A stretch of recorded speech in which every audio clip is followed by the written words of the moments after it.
ಕೊರಟಗೆರೆ ಪಟ್ಟಣದ junior college ಆವರಣದಲ್ಲಿ ಕನ್ನಡ ಮತ್ತು ಸಂಸ್ಕೃತಿ ಇಲಾಖೆಯಿಂದ ಆಯೋಜಿಸಲಾಗಿದ್ದ ಕೋಟಿ ಕಂಠ ಕಾರ್ಯಕ್ರಮಕ್ಕೆ ತಹಶೀಲ್ದಾರ್ ನಹಿದಾ ಜಂಜಂ ಚಾಲನೆ ನೀಡಿದರು. ತಾಲೂಕಿನ ಎಲ್ಲ ಇಲಾಖೆ ಅಧಿಕಾರಿಗಳು, ಸಿಬ್ಬಂದಿಗಳು, ಶಿಕ್ಷಕರು, ಗಣ್ಯಾತಿ ಗಣ್ಯರು ಸೇರಿದಂತೆ ಸಾವಿರ ವಿದ್ಯಾರ್ಥಿಗಳ ಸಮಕ್ಷಮದಲ್ಲಿ ವಿಜೃಂಭಣೆಯಿಂದ ಕೋಟಿ ಕಂಠ ಗಾಯನ ಕಾರ್ಯಕ್ರಮ ನಡೆಯಿತು. ವರದಿ ಮಂಜುಸ್ವಾಮಿ ಎಂಎನ್, ಕೊರಟಗೆರೆ. ಈಗಾಗಲೇ ಹೇಳಿದ ಹಾಗೆ 67ನೇ ಕರ್ನಾಟಕ ರಾಜ್ಯೋತ್ಸವದ ಒಂದು ಸವಿ ನೆನಪಿಗಾಗಿ ಅದನ್ನು ಒಂದು ಅವಿಸ್ಮರಣೀಯವಾಗುವಂತಹ ಒಂದು ಹಿನ್ನೆಲೆಯಲ್ಲಿ ಈ ಒಂದು ಕೋಟಿ ಕಂಠ ಗಾಯನ ಸಾಮೂಹಿಕವಾಗಿ ಆಗ್ತಕ್ಕಂತಹ ಒಂದು ಇದನ್ನ ಈ ಕಾರ್ಯಕ್ರಮವನ್ನು ಘನ ಸರ್ಕಾರ ಏರ್ಪಡಿಸಿದೆ. ಅದರಿಂದ ನಾವು ಹೆಚ್ಚಿಗೆ ಮಾತಾಡಲಿಕ್ಕಾಗಲಿ ಅಥವಾ ಬೇರೆ ಕಾರ್ಯಕ್ರಮಗಳು ಇರೋದಿಲ್ಲ.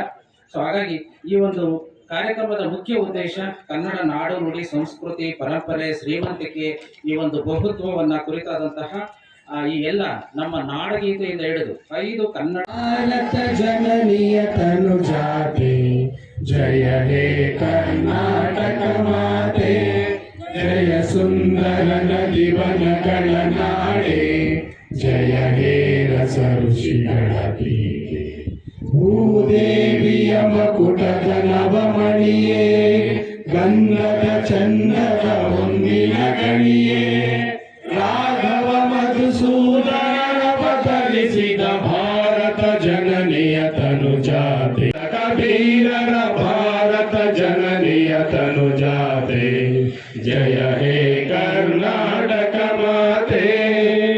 ಕನ್ನಡ ನಾಡು ಬದುಕುವಲು ಈ ನದಿಯು ಸದಭಿಮಾನದ ಗೂಡು, ಜಯವಾಗಲಿ ನಮ್ಮ ಚೆಲುವ ಕನ್ನಡ ನಾಡು ಬದುಕುವಲು ಈ ನದಿಯು.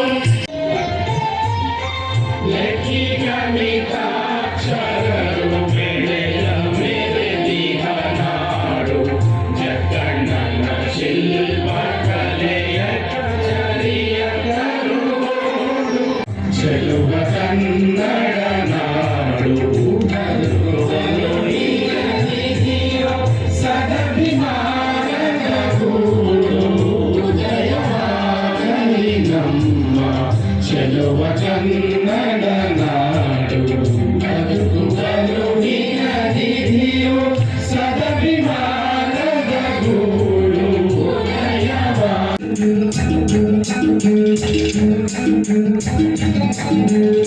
ಹುಟ್ಟಿದರೆ ಬೆಚ್ಚಿದರೆ ಎಲ್ಲವನ್ನ ಬಿಟ್ಟು ಬಿಟ್ಟು ಬದುಕಿದ ಜಗತ್ತ ಬಂಡೆ, ವಿಜಯೋತ್ಸವ ಬಂಡೆ, ಬದುಕಿದ ಜಗತ್ತ ಬಂಡೆ, ಅಲದಾಡಿಸುವ ಬಂಡೆ, ಹುಟ್ಟಿದರೆ ಕನ್ನಡ ಹುಟ್ಟಬೇಕು, ಬೆಚ್ಚಿದರೆ ಕನ್ನಡ ನಿಂಡಬೇಕು. ಸಂಸ್ಕಾರಿ ಜಯ ಭಾರತಿ, ವಿಶ್ವ ವಿನೂತ